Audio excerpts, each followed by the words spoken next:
Emma, honey, we need to talk about the sleeping arrangements, my mother said, her voice carrying that familiar tone of forced sweetness that always preceded bad news. I looked up from my laptop where I'd been reviewing work contracts, already knowing that whatever came next wouldn't be good. My name is Emma Warner, and at 29, I've spent the last 5 years keeping our family afloat. Working as a corporate attorney wasn't my dream job, but the steady income meant I could cover the mortgage, utilities, and expenses for our family home after Dad passed away. What I didn't expect was for my sacrifices to be treated as an obligation rather than a choice. What about them? I asked, though I already knew where this conversation was heading. My sister Olivia sat next to Mom on the couch, bouncing her youngest on her knee, while her other 2 kids played loudly in what used to be my home office. Well, Mom continued, wringing her hands, with the kids getting bigger, they really need more space. We were thinking your bedroom would make a perfect playroom, and you could move your things to the garage. We can fix it up nice and cozy. I stared at them, momentarily speechless. The garage. They wanted me to move to the garage so my sister's kids could have a playroom. Never mind that I converted the garage into my office last year when Olivia first moved in with her 3 kids, claiming her divorce left her with nowhere else to go. The garage, I repeated flatly. You want me to move to the garage of the house I've been paying for since Dad died? Don't be dramatic, Emma, Olivia chimed in, rolling her eyes. You're barely home anyway with all the hours you work. And the kids need the space. They're growing. Yes, they were growing. Growing louder, more demanding, and apparently more entitled to my space with each passing month. I thought about the last 5 years, the 80-hour work weeks, the missed vacations, the relationships I put on hold, all to keep this roof over our heads after Dad's unexpected heart attack left us with a mountain of medical debt. I turned the garage into my office. I reminded them, where exactly am I supposed to work? Oh, you can work at the kitchen table, Mom suggested brightly, as if this solved everything. Or maybe the basement. We just need to think about what's best for the family. The family. It was always about what was best for the family, specifically, what was best for Olivia and her kids. When she moved in temporarily last year, it was for the family. When she quit her part-time job because childcare was too expensive, that was for the family too. Somehow, my role in the family had become that of the silent provider, expected to work harder and sacrifice more while asking for nothing in return. I closed my laptop slowly, buying time to control my rising anger. And where will I sleep? The basement floods every time it rains. We'll figure something out, Olivia said dismissively, not even looking up from her phone. Maybe you could finally find a husband with a nice house. She laughed at her own joke, and Mom smiled indulgently. That was the moment something inside me snapped. Not violently, not dramatically, but with the quiet certainty of someone who had finally had enough. I stood up, gathering my things with deliberate calm. I have a meeting with the family lawyer tomorrow, I said, my voice steady. I think it's time we discuss some changes. Mom's smile faltered. Lawyer? What lawyer? Emma, don't be ridiculous. We're just trying to make things work for everyone. Everyone except me, I replied. Check the mailbox tomorrow. You'll both want to read what's coming. As I walked upstairs to my room, not the future playroom, I could hear them whispering urgently behind me. Let them whisper. What they didn't know was that 6 months ago, when Olivia first started hinting about needing more space, I'd taken steps to protect myself. The house they so casually wanted to rearrange, I'd bought it from Mom 3 months ago, using my savings and a private mortgage. Mom had been eager to sell, wanting to clear Dad's remaining medical debts, and I'd made sure the deal was more than fair. The paperwork had been finalized last week, and the official notice was being delivered tomorrow. I hadn't planned to tell them this way. I'd wanted to wait to find the right moment to explain that I'd secured our home, that no one would have to worry about losing it. But their casual disregard for my contributions, their assumption that I would just accept being pushed aside yet again, it was too much. Sitting on my bed, I pulled out my phone and texted Michael, the family lawyer who had helped me with the purchase. They want me to move to the garage. Time to send those papers. His response was immediate. Documents will be delivered by certified mail tomorrow morning. Are you sure you're ready for this? Was I ready? I thought about the last year, about Olivia showing up with her kids and mountains of designer luggage, about Mom rearranging the house to accommodate them without once asking my opinion, about the steady erosion of my space and privacy. I thought about the family dinner last week, and Olivia had complained about her room being too small while I silently calculated the bills in my head. About Mom suggesting I take on extra work to help with the kids' private school tuition. About the constant assumption that because I was single, my needs came last. Yes, I texted back. I'm ready. The next morning, I left for work early, not wanting to be there when the certified letter arrived. My phone started buzzing before I even reached the office. What is this? Mom's voice was shrill when I finally answered. Some kind of joke. Not a joke, I replied calmly. I bought the house 3 months ago. You signed the papers, remember? Such a relief to get out from under those medical bills, you said. But I didn't think, you can't just. Can't just what, Mom? Can't make decisions about my own property, like deciding who lives where. There was a long silence before I heard Olivia in the background, her voice rising with indignation. I waited. Emma, Mom finally said, her voice smaller now. We need to talk about this. Yes, we do. I'll be home at 7. We can discuss the new arrangements then. I hung up and turned my phone to silent, focusing on the contracts on my desk. For the first time in years, I felt in control. It wasn't about revenge or punishment. It was about finally standing up for myself, about demanding the respect I had earned. The house had cost me nearly everything I'd saved, but as I thought about the coming confrontation, I knew it was worth it. Sometimes you have to lose something to gain something more valuable, self-respect. The day passed in a blur of meetings and phone calls, but by 6:30, I couldn't focus anymore. I packed up my things and headed home, ready to face whatever waited for me there. As I pulled into the driveway, I noticed unfamiliar cars parked outside. Great. Mom had called in reinforcements, probably Aunt Sarah and Uncle Jim, her go-to allies in family disputes. But this time, their presence wouldn't change anything. I walked in to find exactly what I expected. A family intervention.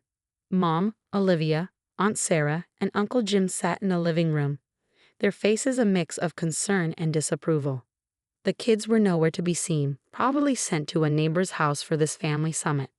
Emma, Aunt Sarah started, using her mediator voice, your mother tells me you've done something very unexpected. I set my briefcase down and took off my coat, taking my time before responding. You mean legally purchasing this house to ensure our family home stays in the family? Yes, I did. But why go behind everyone's back? Uncle Jim demanded. That's not how family handles things. I laughed. I couldn't help it. Really? Like how no one consulted me before Olivia moved in. Or before my office became a playroom. Or before deciding I should live in the garage. That's different. Olivia protested. I needed help. I have kids. Yes, you do, I agreed. And I've been helping. I've paid every bill, covered every expense, worked overtime to keep this roof over our heads. But apparently, that's not enough. I'm still expected to give up my space, my privacy, my comfort, all while being told I'm selfish for wanting basic consideration. Mom started to cry, right on cue. But for once, her tears didn't make me back down. The house is mine now, I continued. I have the deed, I have the mortgage, and I have plans. Starting next month, things are going to change. You can't throw us out. Olivia burst out. Where will we go? I'm not throwing anyone out, I said calmly. But there will be rules. And rent. The room erupted in protests, but I held up my hand. This isn't a negotiation. I've already drawn up the lease agreements. You can either sign them and stay, or find somewhere else to live. Your choice. I pulled the documents from my briefcase, 2 separate leases, one for Mom and one for Olivia. I'd spent weeks working on them with Michael, making sure they were fair but firm. 3 bedrooms for you and the kids, I told Olivia, sliding her lease across the coffee table. Reasonable rent, utilities included. No more last-minute room rearrangements, no more takeovers of shared spaces. And me, Mom asked quietly. The master suite remains yours, I said, handing her the second lease. Same arrangement, fair rent, utilities included. We all stay in our designated spaces, we all contribute to the household, we all respect each other's boundaries. But Emma, Aunt Sarah interjected, surely there's a better way to handle this. Without all these legal documents, I turned to her, feeling calmer than I had in months. There was. We could have handled this like a real family with mutual respect and consideration, but that's not what happened. So now we do it my way." The room fell silent as they looked at the leases. I could see them processing what this meant, the shift in power, the end of taking me for granted. "You have until the end of the week to decide," I said, picking up my briefcase. "I'll be in my room, not the future playroom, if anyone wants to discuss this rationally." As I headed upstairs, I heard Uncle Jim mutter something about family loyalty. But I didn't turn back. Sometimes loyalty means having the courage to change a toxic situation, even if it makes you temporarily unpopular. In my room, I sat at my desk and opened my laptop, trying to focus on work while the murmur of voices drifted up from below. After about an hour, there was a soft knock at my door. "Come in," I called, already knowing who it would be. Mom entered, looking older and more uncertain than I'd seen her since Dad died. She sat on the edge of my bed, smoothing the comforter with trembling hands. "I've been thinking," she said quietly, "about everything you've done for us these past few years. I don't think I ever really saw it before." I turned to face her, waiting. "When did I stop seeing you, Emma? When did I start taking you for granted?" The question hung in the air between us, heavy with years of unspoken hurt. But for the first time, I felt hope that maybe, just maybe, things could change for the better. The next morning, the house was unusually quiet. Mom had signed her lease before going to bed, her hands shaking but her voice steady as she admitted she'd lost sight of what mattered. Olivia, on the other hand, had stormed out with the kids, declaring she needed time to think. I sat at the kitchen table, sipping my coffee and reviewing work emails when Mom joined me. She looked tired, like she had barely slept. "Olivia called," she said, pouring herself a cup. "She's at her friend Jessica's house. She says she needs space to process everything." I nodded, keeping my eyes on my laptop screen. "She has until the end of the week to decide." "Emma," Mom started, then paused. "I spent most of the night thinking about what you said, about taking you for granted, about not seeing you." I looked up, meeting her gaze. "And? You were right. After your father died, I was so lost in my own grief that I stopped being a mother to you. I let you carry everything, the bills, the responsibility, the emotional burden. Then when Olivia came back," she trailed off. "You focused all your attention on her, just like always," I finished. Mom flinched but didn't deny it. She seemed so broken after the divorce. "And the kids. I guess I thought you were strong enough to handle everything on your own. I didn't realize how unfair that was."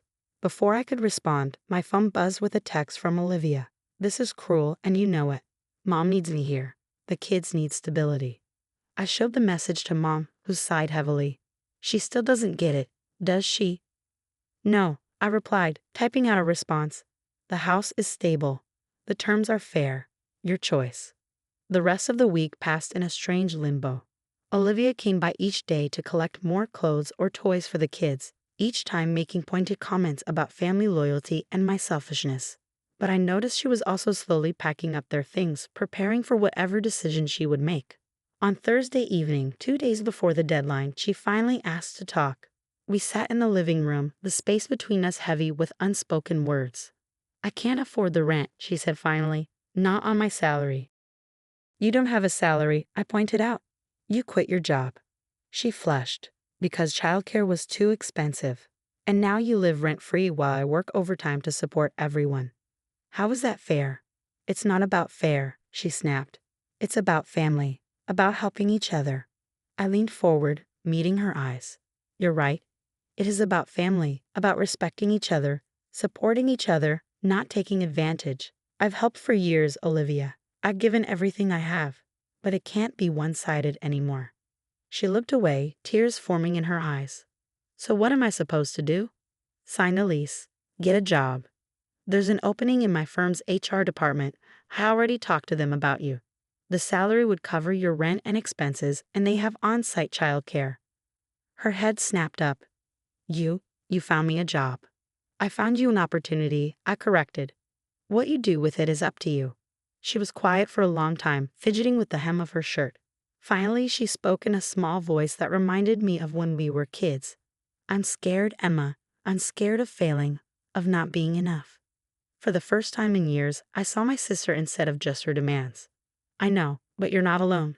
We can do this together, as a real family, supporting each other equally." The next day, Olivia signed the lease and submitted her application to my firm. Mom cried when we told her, but this time there were different tears: relief, hope, maybe even a little pride. That weekend, we all worked together to rearrange the house properly. My office went back to being my office. The kids got organized spaces for their toys and studies. We set up a chore chart and a family calendar to track everyone's responsibilities and commitments. As we worked, Mom pulled me aside during a break. "I found these while cleaning," she said, holding out a stack of old photos. They showed me and Olivia as kids, playing together, laughing, being sisters before life complicated everything. "We used to be so close," she said softly. "What happened?" I looked at the photos, remembering those simpler times. We grew up, made choices, forgot how to be family without keeping score. "Can we fix it?" I watched Olivia showing her oldest how to properly organize his books, teaching responsibility instead of expecting others to handle everything. I think we already started. The transformation wasn't instant or easy. There were still arguments about noise levels, shared spaces, and responsibilities. Olivia struggled with the transition back to work, sometimes falling back into old patterns of expecting me to handle everything. But now there was a framework for addressing these issues, boundaries that everyone had agreed to respect. 1 month into our new arrangement, I came home to find dinner on the table, a full family meal, prepared by Mom and Olivia together. "We wanted to thank you," Mom said as I stood in the doorway surprised, "not just for keeping us together, but for forcing us to be better." Olivia nodded, looking more like her old self in her work clothes, standing straighter with new confidence. "We were taking advantage of you, treating you like an ATM instead of family. I'm sorry, Emma, really sorry." As we sat down to eat together, I realized something had shifted. The house felt different, not just because of the physical changes, but because the emotional atmosphere had transformed. We were finally becoming the family we should have been all along. That night, as I got ready for bed in my room, not the garage, I found a note slipped under my door. In Olivia's handwriting it read, "Thank you for not giving up on us, even when we gave you every reason to. Love, your little sister, who's finally growing up." I smiled, pinning it to my bulletin board next to the deed to our house. Sometimes, the hardest boundaries to set are the ones that ultimately bring us closer together. 3 months into our new living arrangement, the real test came when Aunt Sarah decided to pay us another visit. She arrived unannounced on a Sunday afternoon, probably expecting to find chaos and resentment. Instead, she walked into family game night. "Well, this is unexpected," she said, standing in the doorway as we sat around the dining table, playing Monopoly with the kids. "Pull up a chair," I offered, watching her take in the scene, Olivia in her work clothes, having just returned from a weekend shift at the firm. Mom helping the youngest with his moves, and me, for once, relaxing instead of hiding behind a laptop. I wanted to see how everyone was coping, Aunt Sarah said, her tone suggesting she'd expected to find us barely speaking to each other. "We're doing great," Olivia replied, rolling the dice. Emma's rules turned out to be exactly what we all needed. Aunt Sarah's eyebrows shot up. "Really? Last time I was here, you were saying something quite different." "People change," Mom interjected, her voice firm. "Sometimes it takes a wake-up call to realize what really matters." The conversation was interrupted by excited squeals as Olivia's oldest landed on boardwalk and started negotiating with his brother for ownership. I watched Aunt Sarah observe our interactions, noting how her expression shifted from skepticism to surprise. Later, after the kids were in bed, Aunt Sarah pulled me aside into the kitchen. "I owe you an apology," she said quietly. "I thought you were being harsh, but I see now what you were trying to do." I nodded, filling the kettle for tea. It wasn't about being harsh. It was about creating structure, helping everyone stand on their own feet. "Your mother seems different," she observed. "More like her old self." "She is. We all are." I handed her a cup of tea. Sometimes you have to break old patterns to build something better. That night, after Aunt Sarah left, Olivia joined me on the back porch. The autumn air was crisp, and we wrapped ourselves in blankets like we used to do as kids. "Remember when we used to sit out here with Dad?" she asked, staring at the stars. He'd tell us stories about constellations and make up ridiculous names for the ones he couldn't remember. I smiled at the memory. The great spatula, I recalled, because he said it looked like Mom's favorite cooking utensil. We laughed together, and for a moment it felt like old times. Then Olivia turned serious. I was so angry when you bought the house, she admitted.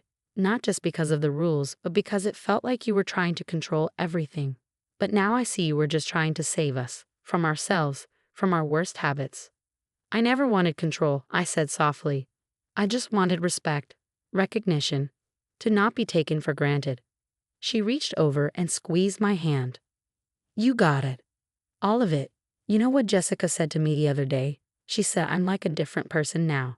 Stronger, more independent. You always were strong, I told her.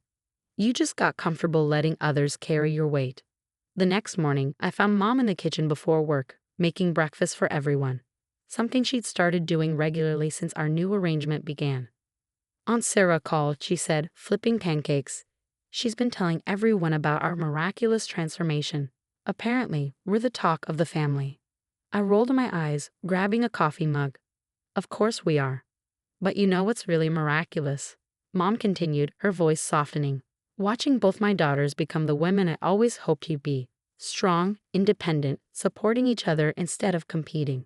She placed a plate of pancakes in front of me, then sat down with her own coffee. I was wrong before, Emma. About so many things. But mostly about thinking that loving you both equally meant treating you the same. You needed different things from me, and I failed to see that. Mom, I started, but she held up her hand. Let me finish. What you did, buying the house, setting boundaries, it wasn't just about saving our home. It was about saving our family, and I'm so proud of you for having the courage to do it. That evening, I sat in my office, my real office, not the garage, reviewing the household accounts. Everything was in order. Rent paid on time, bills current, savings growing. But the real success wasn't in the numbers. It was in the sound of Olivia's kids doing homework at the kitchen table, with their mother helping instead of making excuses. It was in Mom's renewed energy, her rediscovery of old hobbies and interests now that she wasn't consumed with enabling bad habits. It was in the weekly family dinners that had become a true celebration of being together, not an obligation or a chance to air grievances. We weren't perfect. There were still disagreements, moments of tension, old habits trying to resurface. But now we had tools to handle them, boundaries to guide us, and a shared commitment to making things work. As I closed my laptop and headed to bed, I passed the family photos Mom had recently rearranged on the wall. Among them was a new addition, a picture of all of us from last weekend, laughing and covered in flour from an attempted baking session. Looking at our smiling faces, I realized that sometimes the hardest choices lead to the best outcomes. We had lost our old dynamic, but in its place, we had built something stronger, healthier, and infinitely more valuable. True family, the kind that supports without suffocating, loves without enabling, and grows together instead of apart. 1 year after I bought the house, we gathered in the backyard for a celebration, not just of the anniversary but of everything we'd accomplished together. Olivia had recently been promoted at work, her natural people skills finally being put to good use in HR. Her kids were thriving in their stable environment with clear boundaries and consistent expectations. Mom had started teaching art classes at the community center, rediscovering her passion for painting, something she had set aside years ago. As for me, I finally had time to breathe, to focus on my own life instead of constantly managing everyone else's. Speech, Mom called out, raising her glass as we sat around the patio table. The setting sun cast a warm glow over our gathering, and the autumn air was crisp with possibility. I stood feeling slightly awkward. I'm not sure what to say. How about the truth? Olivia suggested, bouncing her youngest on her knee, about how you saved us all by being tough enough to say no. I looked around at my family, really looked at them. At Mom, who had found her spark again. At Olivia, who had grown into the strong, independent woman she was always meant to be. At the kids, secure and happy in their stable home. A year ago, I began. I thought I was just buying a house, just protecting my investment and claiming my space. But it was never really about the house, was it? Mom shook her head, tears glistening in her eyes. It was about respect. I continued. About learning to be a real family, not just people who share DNA and a roof. About growing up and taking responsibility for our own lives. And about learning when to help and when to step back, Mom added softly. Exactly. I raised my glass. So here's to boundaries that brought us closer, to changes that made us stronger, and to the family we've become. To family, everyone echoed, clinking glasses. Later that evening, as we cleaned up together, another change, responsibilities now shared. Olivia pulled me aside. "Remember when I said you were being cruel?" she asked, drying a dish, "making me get a job, pay rent, stand on my own feet." I nodded, putting away the leftovers. "It was the kindest thing anyone's ever done for me," she said quietly. "You believed I could be more than just a divorced mom living off her sister's generosity. You made me believe it too." Mom came in from the patio, overhearing the end of our conversation. "You did that for all of us, Emma. You didn't just save the house. You saved our dignity, our self-respect." I felt my throat tighten with emotion. "We did it together," I managed. "But you started it," Olivia insisted. "When everyone else was enabling my worst behavior, you dared to say no, to demand better." Mom picked up a family photo from the counter, one taken recently at Olivia's promotion party.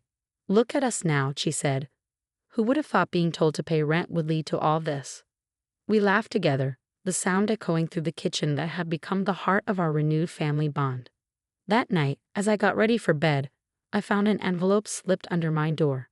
Inside was a card signed by everyone, including the kids' messy scrawls. But it was the message inside that brought tears to my eyes. "Dear Emma, a year ago, you chose the harder path. You risked our anger, our rejection, our misunderstanding because you knew we deserved better than what we'd become. Thank you for loving us enough to demand more from us. Thank you for showing us what real family means. Love, your grateful family." I pinned it next to the house deed on my bulletin board, beside Olivia's note from a year ago. Together, they told the story of our transformation, from a broken family taking advantage of each other to a strong unit supporting each other's growth. Sometimes the best endings don't look anything like what you imagined. Sometimes they're better, richer, and more real than the fairy tale version.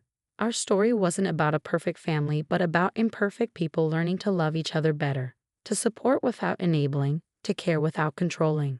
And as I fell asleep that night in my own room, in my own house, filled with my thriving family, I knew we'd found something more valuable than any property deed could convey.